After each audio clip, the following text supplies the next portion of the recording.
Irmãos, vamos hoje, pela graça do Senhor Jesus, concluir o capítulo 1 do Evangelho de Marcos. E você que tem acompanhado as mensagens, tem visto o início conosco, o início do ministério de Jesus. Até aqui nós vimos Jesus em seu batismo no Jordão, quando foi batizado por João o Batista. Vimos Jesus vencendo a tentação do diabo no deserto. Vemos Jesus chamando os primeiros 4 discípulos, os pescadores. Vimos Jesus ensinando na sinagoga e lá na sinagoga também expulsando o demônio, o binga, o capeta, como dizem alguns. Esse é um breve resumo até aqui desse capítulo 1. Eu peço que você abra a sua Bíblia comigo, então, por favor, você aqui, vocês que estão em casa, no Evangelho de Marcos, capítulo 1. Você vai ler comigo dos versos 29 até o 45. Bom que o pregador não precisa estar de máscara, né? Ajuda bastante. Então, Marcos 1, 29. Diz assim a palavra do Senhor. Depois de sair da sinagoga, Jesus foi para a casa de Simão e André, acompanhado de Tiago e João. A sogra de Simão estava de cama, com febre, e logo lhe falaram a respeito dela. Então, Jesus aproximou-se, tomou-a pela mão e a levantou. A febre a deixou e ela começou a servi-los. Quando anoiteceu, depois que o sol se pôs, trouxeram-lhe todos os doentes endemoniados. E toda a cidade estava reunida à porta da casa. E ele curou muitos doentes, acometidos de diversas enfermidades, e expulsou muitos demônios. Mas não permitia que os demônios falassem, porque eles sabiam quem ele era. De madrugada, ainda bem escuro, Jesus levantou-se, saiu e foi a um lugar deserto, e ali começou a orar. Então Simão e seus companheiros saíram para procurá-lo, e quando o encontraram, disseram-lhe: todos te procuram. Jesus lhes respondeu: vamos a outros lugares, aos povoados vizinhos, para que também eu pregue ali, pois foi para isso que vim. Foi então por toda a Galiléia, pregando nas sinagogas deles e expulsando os demônios. Verso 40. Aproximou-se dele um leproso que lhe suplicou de joelhos: se quiseres, pode purificar-me. Jesus, movido por compaixão, estendeu a mão, tocou-o e disse: quero, fica purificado. E imediatamente a lepra desapareceu e ele foi purificado. E advertindo-o severamente, Jesus logo o mandou embora, dizendo-lhe: olha, não digas nada a ninguém, mas vai mostrar-te ao sacerdote e oferece pela tua purificação o que Moisés determinou para que lhe sirva de testemunho. Ele, porém, saindo dali, começou a tornar público o que havia ocorrido e a divulgá-lo por toda parte. Deste modo, Jesus já não podia entrar abertamente numa cidade, mas ficava fora em lugares desertos. Mesmo assim, as pessoas iam até ele, vindas de todos os lugares. Louvado seja Deus. Convido você a fechar os seus olhos e orar comigo mais uma vez diante do que lemos. Bendito Deus e Pai, a Ti rendemos graças pelo dom da vida, pela saúde que temos, por estarmos aqui reunidos e também os irmãos em casa. Pai, por termos a internet, a tecnologia à nossa disposição, para estarmos unidos no mesmo espírito e num só coração, diante e sujeitos à Tua palavra. Obrigado, Deus, por essa porção do Evangelho, pelo registro do ministério de Cristo Jesus, o Senhor, Deus que se fez homem, habitou entre nós, operando sinais, prodígios e maravilhas. Pai, que essa palavra venha penetrar aos nossos corações e que o Santo Espírito do Senhor conduza todas as coisas aqui, como já tem feito, para louvor da Tua glória. Amém. Amém. Eu não sei de vocês aqui e vocês em casa, tem que lembrar que tem que olhar para lá. Quem de nós já usou um binóculo? Tá ligado? Binóculo? Levanta a mão aqui para mim. Quem já usou um binóculo? Binóculo, você sabe, tem 2 lentes. E a gente tem que focalizar.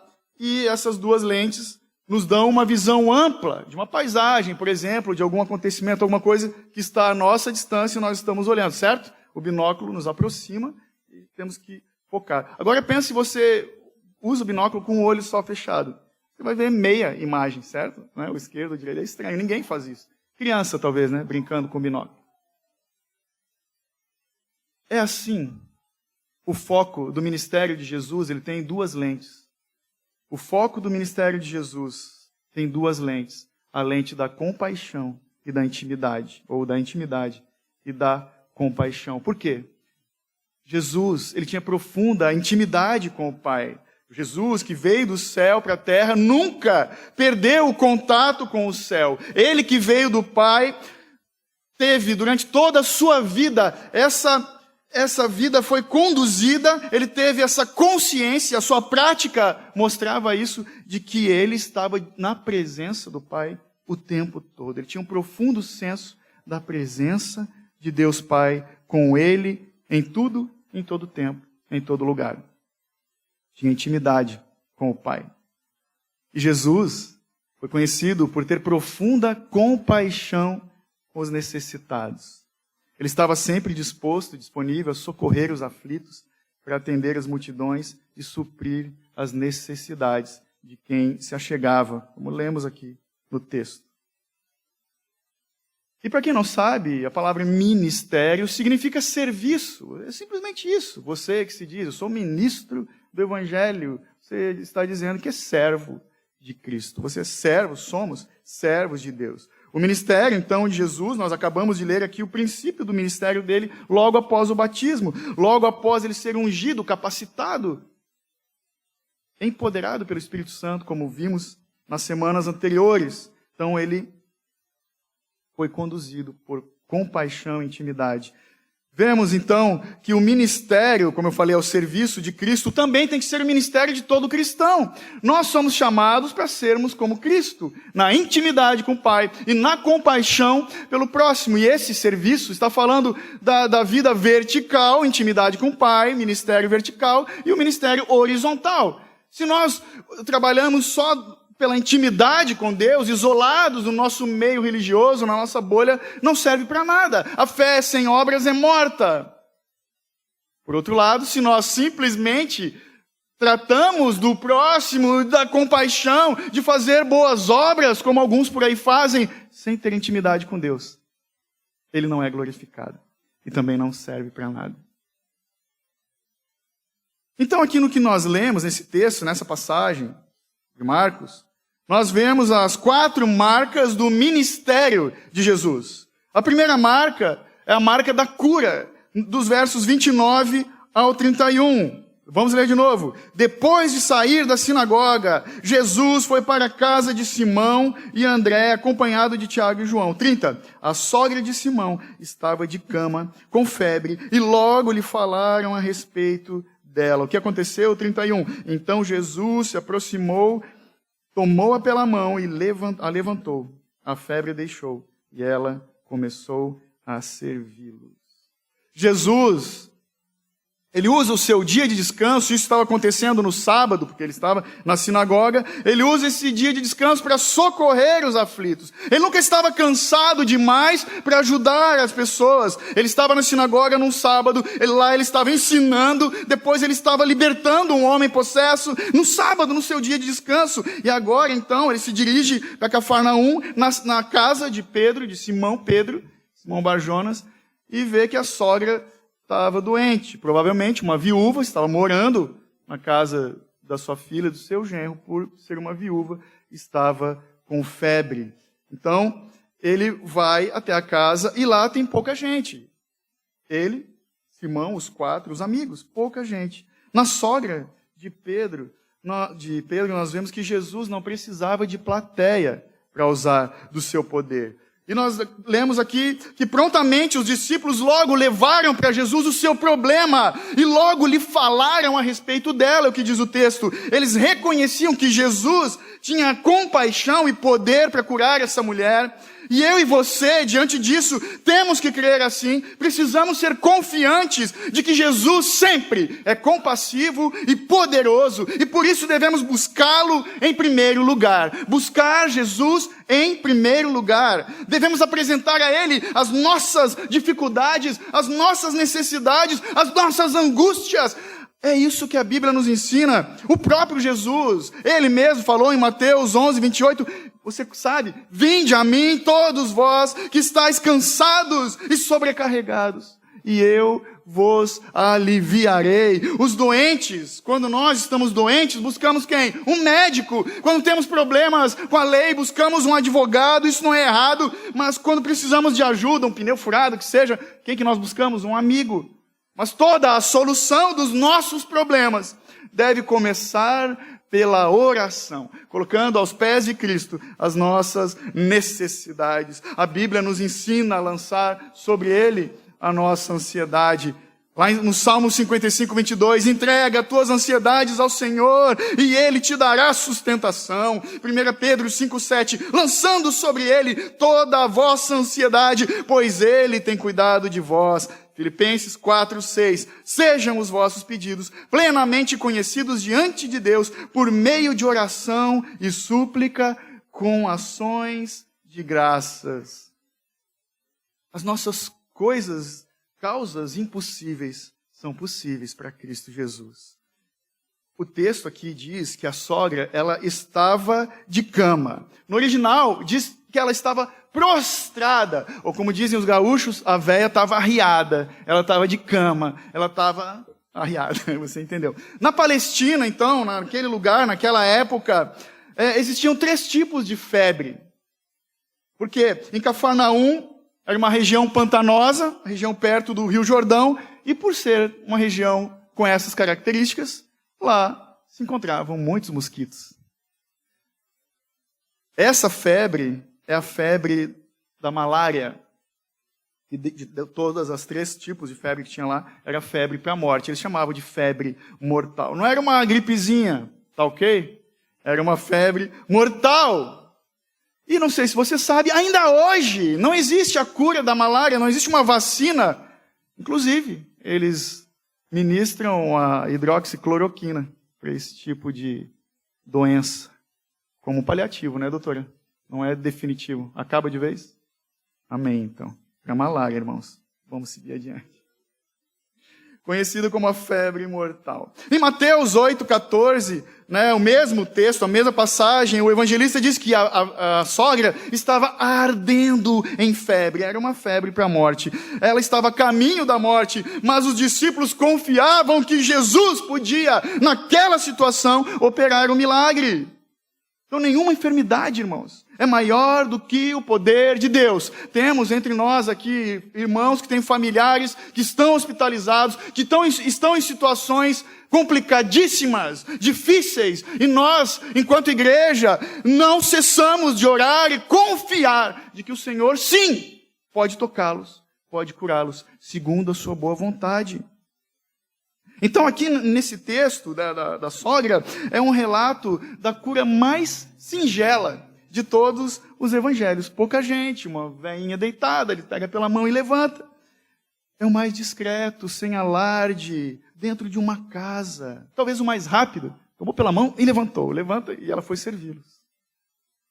Mas não é um ato menos poderoso do que expulsar demônios. Não é um ato menos poderoso do que dar vista aos cegos. Não é um ato menos poderoso do que fazer o morto reviver. É o mesmo poder, é o mesmo Deus, é o mesmo Cristo Jesus. Em Lucas 4, quando trata dessa passagem, lá tem uma expressão que diz que Jesus, Lucas escreveu, repreendeu a febre. Ele deu uma ordem para essa febre, tomou-a pela mão e ela levantou. E aqui, infelizmente, nós temos algumas pessoas que criaram confusão e doutrina em cima de algo que não é. Faz uma confusão porque achando, como os judeus, era uma crendice judaica, de que toda doença é causada por demônios, o que não é verdade. O demônio aqui, nesse caso, era um mosquito. Então, não adianta eu decreto a cura, eu repreendo nada. Eu não repreendo o espírito de dor de barriga, nem o espírito de dor de cabeça, nem a febre. O que nós devemos fazer? Eu levo o meu problema, a minha angústia aos pés de Cristo. Eles foram logo falar para o Senhor. Nós colocamos para Jesus os nossos anseios. E Ele, pelo seu poder, pela sua graça, pelo seu amor, pela sua misericórdia, opera a cura, o milagre, para louvor da glória do seu nome. Jesus, só Ele tem esse toque, o poder de curar os enfermos. Porque Ele tem o toque, tem a voz. Glória a Deus que Lucas falou que Ele repreendeu. Porque de repente ele falou, levanta tia, vai fazer um café, alguma coisa assim. Porque Jesus tem o poder, mas ele tem a voz de comando, é a voz que faz os enfermos levantarem, o vento obedece a sua voz, o mar atende ao seu comando, os anjos atendem, obedecem às suas ordens, os demônios batem em retirada quando Jesus manda. É a autoridade da voz do Senhor, o vento, o mar, os demônios, a febre, a tempestade, até a morte. Nada disso faz diferença para Jesus, porque Ele tem o poder completo, suficiente sobre todas as coisas e toda e qualquer situação, por mais grave que seja, ou singela, como essa que vemos. Não tão singela, né? Uma febre para a morte. Então ela foi curada. E a febre a deixou, lá o 31, aí vírgula, e ela começou a servi-los. Aqui, Marcos, na minha opinião, ele perdeu a oportunidade, de novo, de usar aquelas palavrinhas da dinâmica da narrativa. Ele podia ter colocado imediatamente, ou logo, ela serviu, ela foi fazer o café, o Frühstück para eles, uma vez. Ele podia ter usado imediatamente, ela foi servi-los. Jesus, só Ele, é quem nos dá perdão dos pecados e graça, mas também força e bom ânimo, pois o crente saudável é o que aprendemos aqui. O cristão saudável é aquele que está sempre pronto e disposto a servir os outros. Para isso que serve a cura de Deus, o toque de Jesus em nossas vidas. A segunda marca nós encontramos dos versos 32 ao 34. Começa assim o verso, falei só o comecinho. Quando anoiteceu, depois que o sol se pôs, trouxeram-lhe o quê? Todos os doentes, endemoniados. Jesus tentava ser discreto no começo. Mas a notícia da expulsão do demônio, aquele da sinagoga, ainda no dia de sábado, e essa notícia da cura da sogra de Pedro se espalhou pela cidade e todos foram até ele. As pessoas levavam uns aos outros até Jesus. Nós vemos aqui, e quando diz depois do pôr do sol, a galera estava esperando da virada do Shabá para poder, né, de acordo com a lei, levar os enfermos para serem curados. Depois do pôr do sol, estava findando-se o sábado. Eles trouxeram, diz ali a palavra. Essa expressão no original fala de carregar um fardo. Eles carregavam, porque é óbvio, quem está doente não vai, né, sozinho. Eles eram carregados, talvez em macas, nas costas. A expressão também fala de carregar no ombro, um fardo no ombro. Eram carregados os doentes, os possessos. E ela no original está no verbo imperfeito. Na verdade, significa que eles continuavam trazendo, continuavam carregando as pessoas. Os doentes na alma e no corpo eram carregados até Jesus. Esse é o nosso papel, de levar os cativos, os necessitados, até o Senhor da nossa salvação. Então nós vemos que Jesus passou a noite curando enfermos, expulsando demônios. Ele diz que o quê? Toda a cidade estava lá, uma multidão na porta da casa de Simão, buscando a cura e libertação. E então, na multidão nós vemos 3 tipos de pessoas, em toda a multidão, né? Nesse caso aqui, nós vemos os necessitados de ajuda, nós vemos aqueles que estavam levando os seus amigos, doentes e possessos, e os curiosos, espectadores, estavam ali, vamos ver o que vai acontecer, estavam ali justamente por serem curiosos. A questão, o problema das multidões é que elas desejam muito mais os prodígios do que as verdades do Evangelho.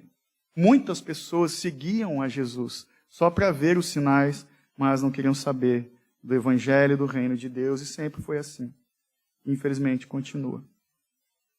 Ali no verso 34, então, diz que ele curou muitos doentes, acometidos de diversas enfermidades, e expulsou muitos demônios. mas não permitia que os demônios falassem, porque eles sabiam quem ele era. Essa passagem aqui, te convido, deixa marcado esse texto, abre comigo Mateus 8, por favor. Mateus 8, 16 e 17.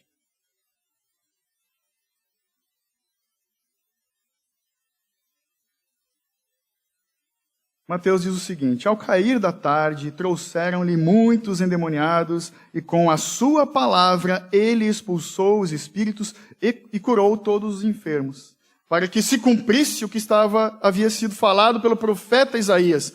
Ele tomou sobre si as nossas enfermidades e carregou as nossas doenças. Então, como Jesus expulsava demônios e curava os enfermos? Pela palavra. Por quê? Para que se cumprisse o que o profeta havia dito.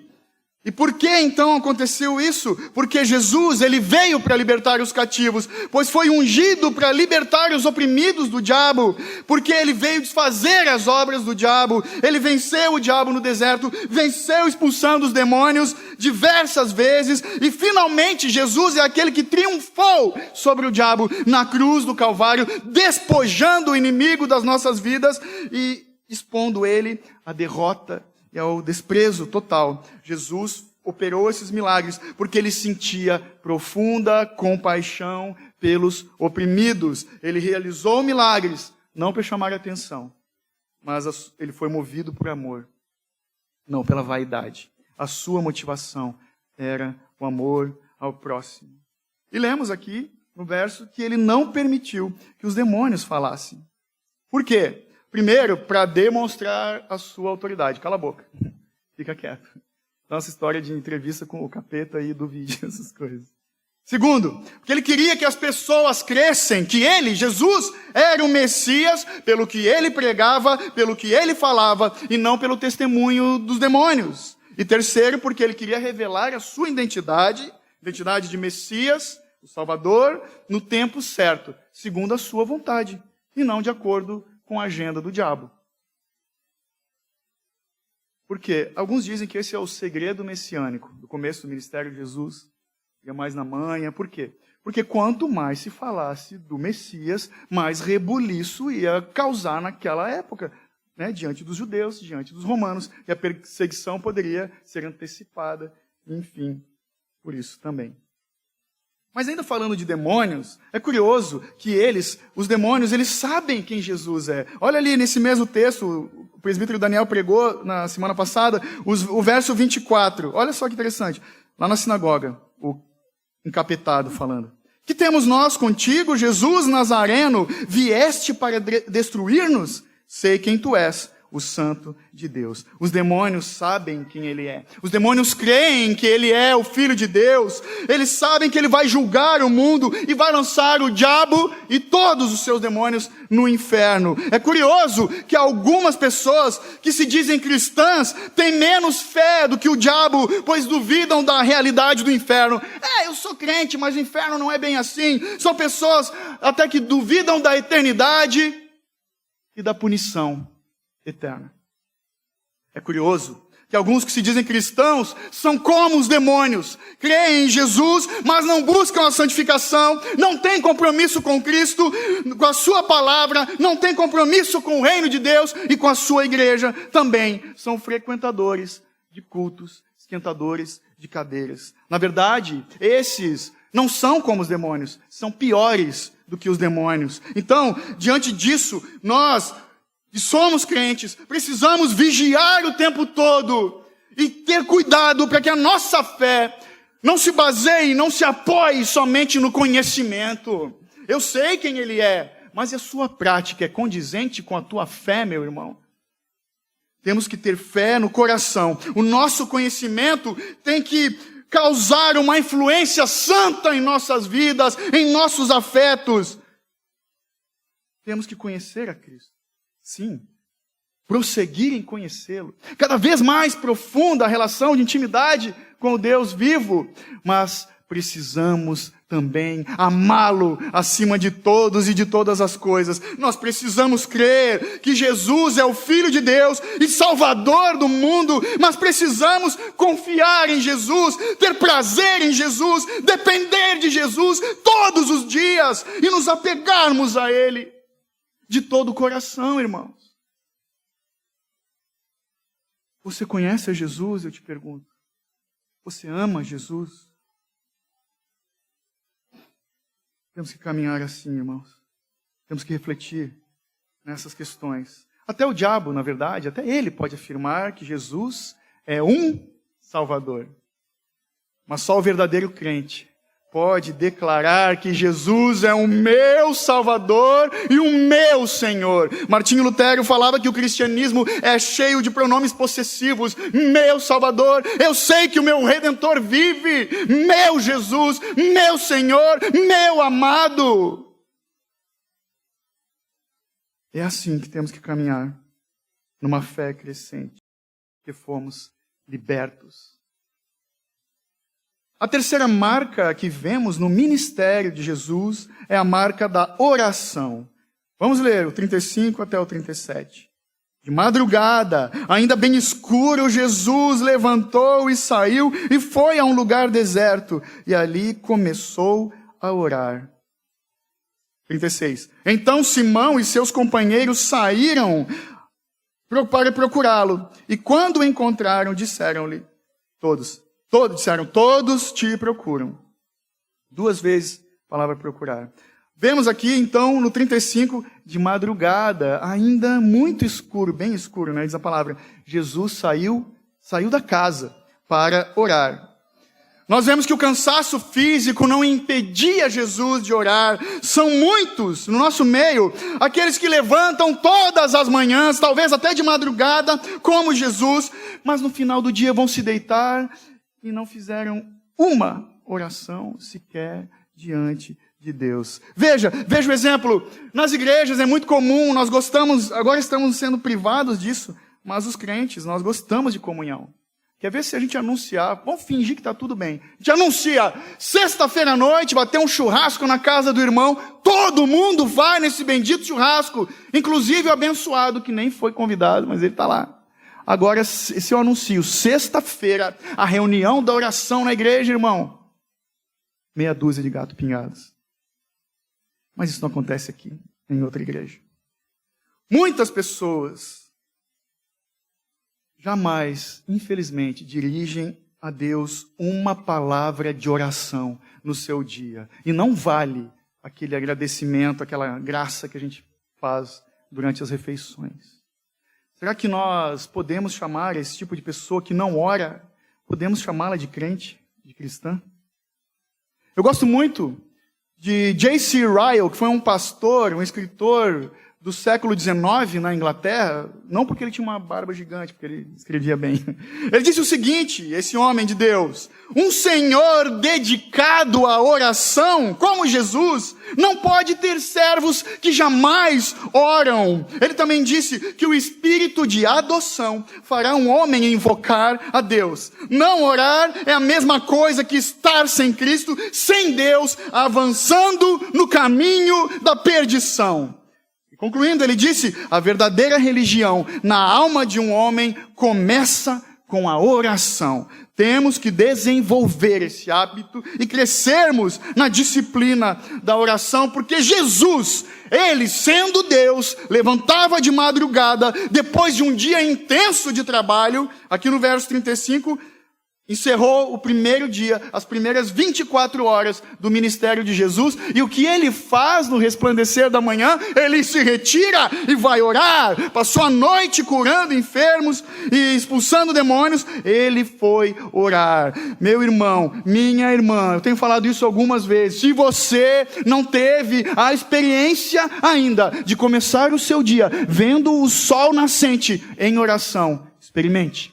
A sua vida vai ser transformada quando você praticar isso. Experimente, vá de madrugada orar, você e o Senhor, enquanto outros dormem, enquanto os incrédulos estão adormecidos, nós despertamos para orar, para falar com o nosso Senhor, com o amado das nossas almas. Para Jesus, então, nós vemos que a oração significa a intimidade com o Pai.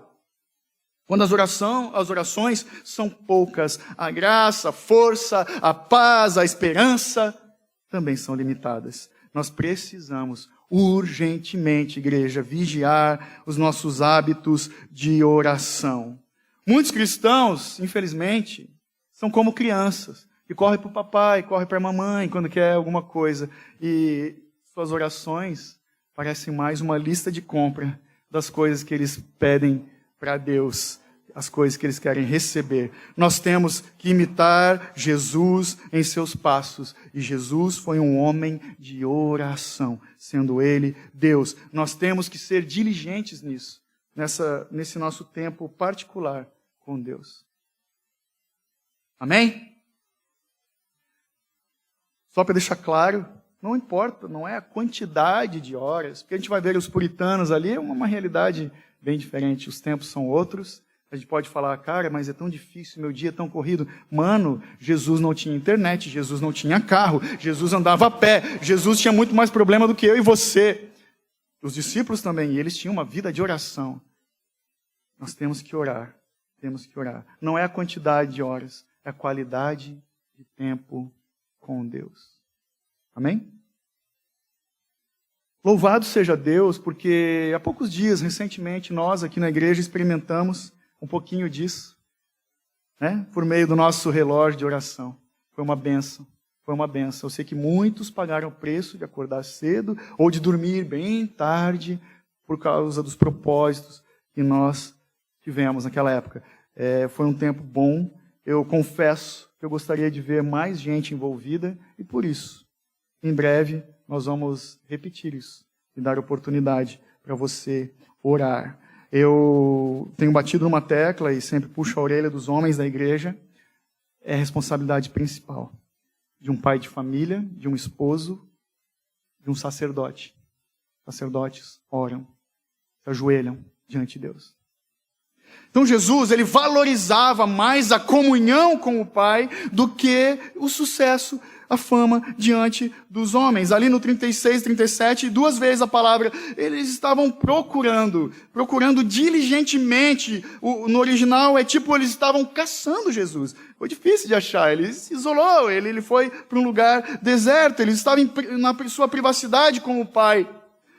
Tudo bem que a oração comunitária, quando nós estamos na igreja orando, de mãos levantadas ou de joelhos, adorando ao Senhor com as nossas preces, ações de graças e súplicas, é bênção, aparece lá na foto da rede social, é bacana todo domingo, mas tem gente que só ora no domingo, cara.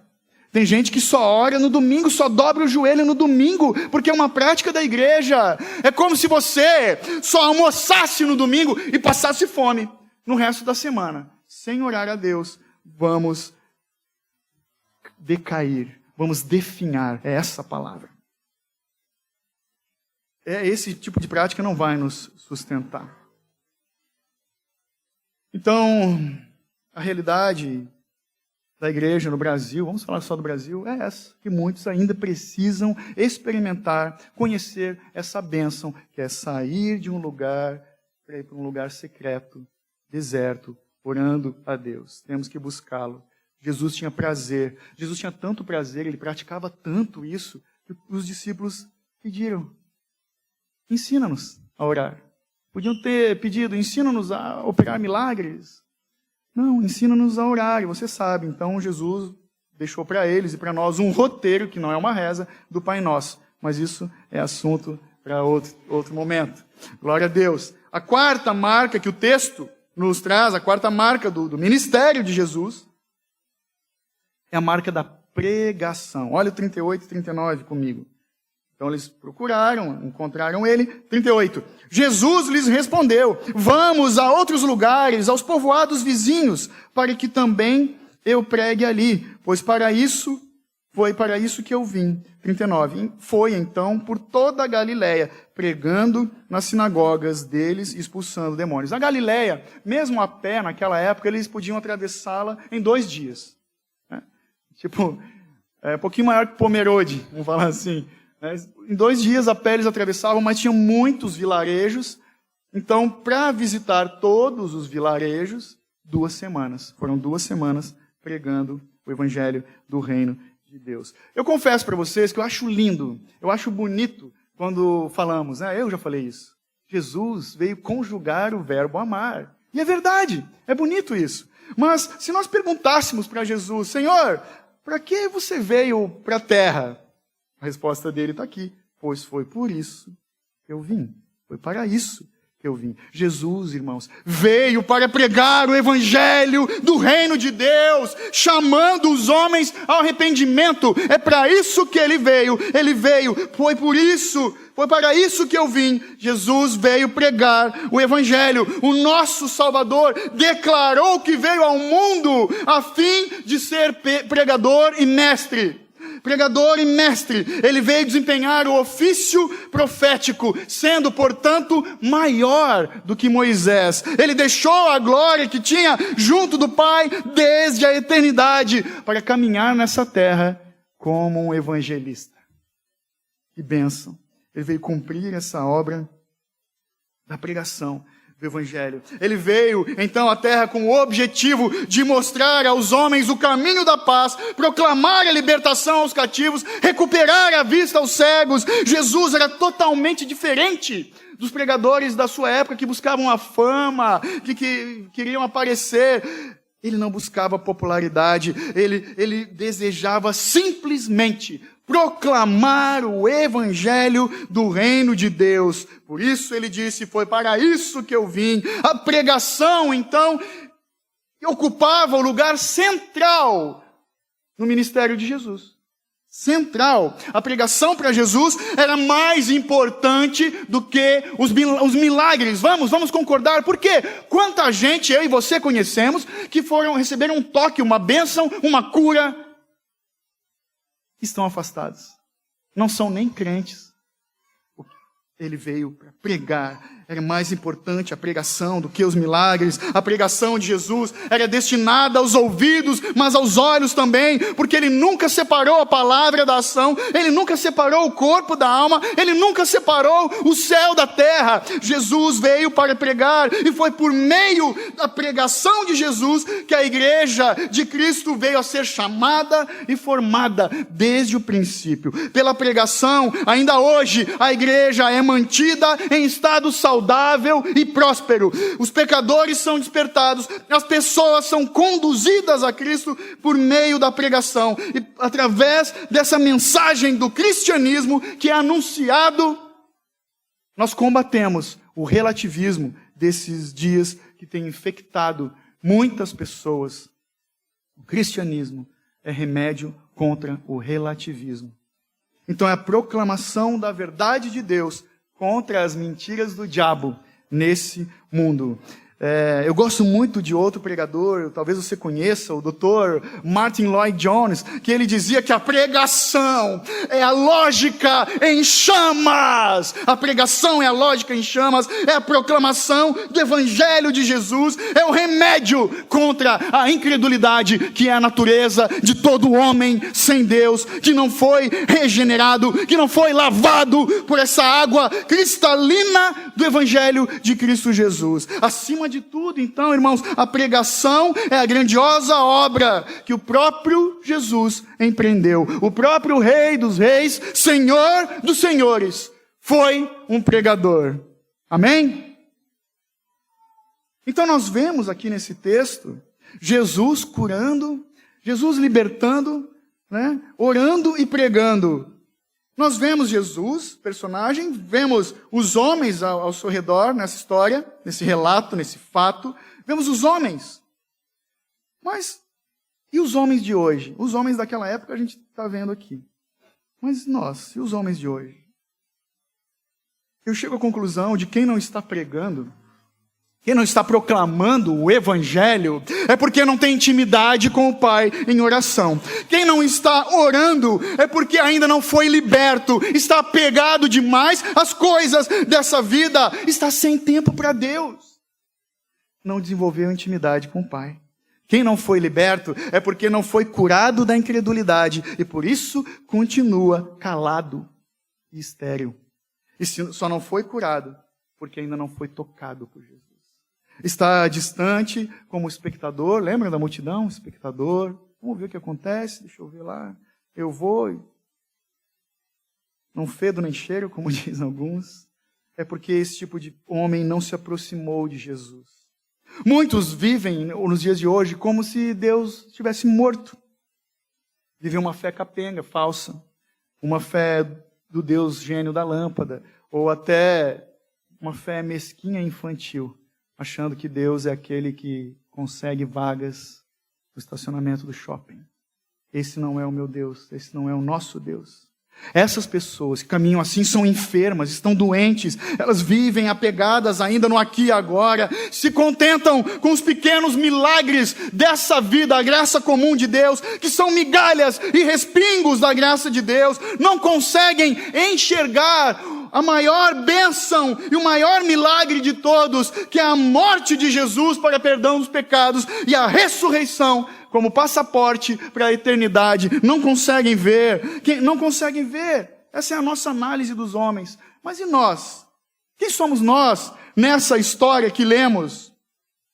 Somos como Jesus, talvez? Fala sério. Somos como os discípulos?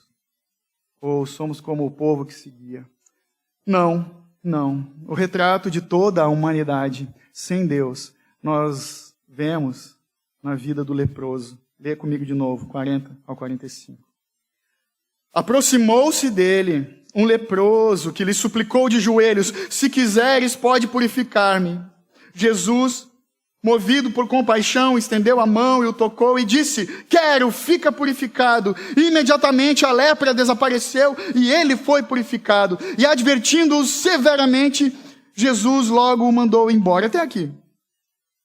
Nós vemos o relato desse homem, o relato íntimo. Vemos Jesus curando a sogra, curando muitas pessoas, e agora alguém com o nome conhecido pelo leproso, que é o retrato de todo homem sem Deus. Alguém que foi até Cristo e foi transformado, foi curado por Jesus. A lepra, meus irmãos, não era simplesmente uma doença de pele. Passa ali um negócio. Não. A lepra, nesse contexto bíblico, era uma doença de pustemas, de chagas, de pus, de feridas que penetravam a pele, chegando até os ossos, contaminava o sangue. Era a pior doença de todas da época, doença para a morte certa. E quem contraía essa doença chegava a perder as extremidades, dedos, dos pés, das mãos. Era considerado impuro, vivia à parte, fora da cidade, ninguém podia tocá-los, considerado amaldiçoado por Deus, marginalizado. E quando, se possível, acontecesse um milagre, como aconteceu no Antigo Testamento, não vamos falar disso agora, mas enfim, eles criam que a pessoa podia ser curada, só Deus podia operar um milagre. Então, no templo, no pátio do templo, tinha um leprosário que ali, aquele que foi curado por misericórdia de Deus, passava 8 dias se banhando e lavando as vestes, até o sacerdote se certificar, foi curado. Vamos fazer uma oferta de gratidão a Deus. 8 dias. Então, existe entre nós, a partir dessa doença aqui da lepra, um pecado. Que é uma doença que é semelhante, é o pecado. A enfermidade da alma mais terrível de todas. O pecado que é como a lepra, uma doença profunda, enraizada, que infecciona cada porção das nossas vidas, natureza, coração, a nossa vontade, a nossa consciência, as nossas afeições. E tal como a lepra, o pecado faz do homem asqueroso e abominável diante de Deus. É a doença incurável para a morte. Só um toque divino da graça de Deus pode curar, é capaz de curar do pecado, dessa doença. Talvez alguém aqui nessa sala se encontre nessa situação. Talvez alguém que nos assiste se encontra nessa situação, afundado em seus pecados, está distante de Deus. Tem maior prazer nas coisas da vida, é um diagnóstico, um indício também, do que nas coisas eternas. Talvez alguém se encontre nessa condição. Saiba que tomar conhecimento da enfermidade é o primeiro passo para sermos curados. Jesus, então, ali no leproso, ele concede perdão e misericórdia. E também ele tem poder. Faz isso quando toca todo aquele que chega até ele. Jesus tem o poder de nos tornar filhos de Deus. Todos aqueles que recebem o Senhor Jesus como médico das suas almas. são feitos filhos de Deus. Saiba isso. Então, você que se encontra nessa situação, precisa se aproximar de Cristo e suplicar: purifica-me. Purifica-me, porque Ele, só Ele, Jesus, se compadece, estende a mão, Ele fala e te toca para transformar todo aquele que o busca em arrependimento. E esse toque de Jesus transforma aquele que era excluído e faz dele corpo de Cristo, perdoado, limpo, purificado, curado, alcançado pela graça. E esses somos nós, eu e você, a igreja de Cristo Jesus, aqueles que foram ressuscitados da morte do pecado, por sua mão poderosa, purificados em seu precioso sangue, lavados no sangue do Cordeiro. Essa mão que tocou a sogra de Pedro, tocou o leproso, é a graciosa mão que nos sustenta, irmãos, e nos capacita a vencer o mundo, crucificar a carne e resistir ao diabo. E assim nós somos capacitados para servir o Senhor Jesus todos os dias da nossa vida. Se você sair daqui lembrando disso, eu já fico feliz. Todo cristão tem que ser servo em todo tempo, todos os dias da sua vida, porque fomos curados, libertos, capacitados. Então, sabendo disso, cientes disso, precisamos estender a nossa mão de compaixão, a mão da compaixão de Cristo, aos necessitados, anunciando a todos que Jesus está vivo e continua operando no caminho da redenção. Por onde Ele passa, tudo se faz novo. Ele transforma e continua curando enfermos, libertando os cativos, intercedendo por sua igreja, à direita do Pai, derramando do trono da graça, perdão e misericórdia, amor, graça, perdão e misericórdia, todos os dias para aqueles que o buscam e o aguardam com expectativa, alta expectativa, até a volta do amado que é Jesus, o Senhor. Amém? Glória a Deus, louvado seja Deus. Feche seus olhos, você aqui, você que está em casa, juntos. Oh Deus,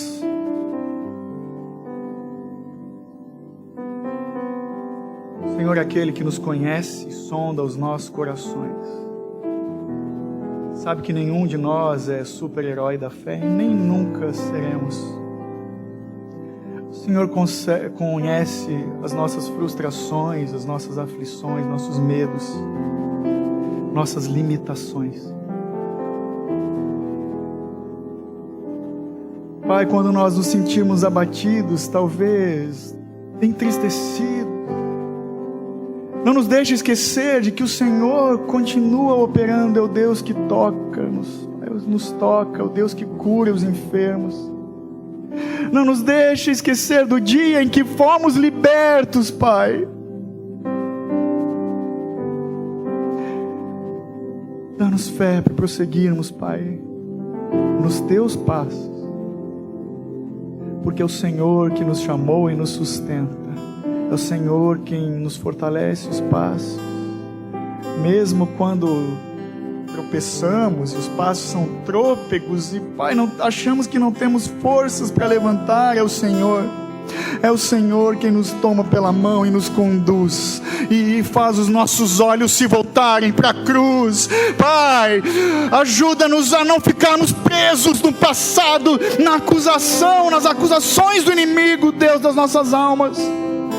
Mas é a esperança viva do Evangelho, do Reino, que enche os nossos corações. A Tua palavra é que nos fortalece, é o pão da vida, é a água que nos lava, é o sangue do Cordeiro. Pai, sustenta-nos, fortalece os nossos pés no caminho, Deus, até o dia da Tua volta. É o que te pedimos, Pai, sendo úteis nas Tuas mãos, não para nossa glória, mas para louvor da glória do Senhor, por amor do Teu reino, por amor, Senhor Deus, do ministério abençoado de servirmos uns aos outros, Pai, estendendo as mãos, sendo fortalecidos, não para o próprio benefício, mas estendendo as mãos, sendo o abraço, sendo o ombro. Pai amado, ajuda-nos, fortalece-nos e capacita-nos, Pai, para sermos cada dia mais parecidos com o Senhor, em nome de Jesus.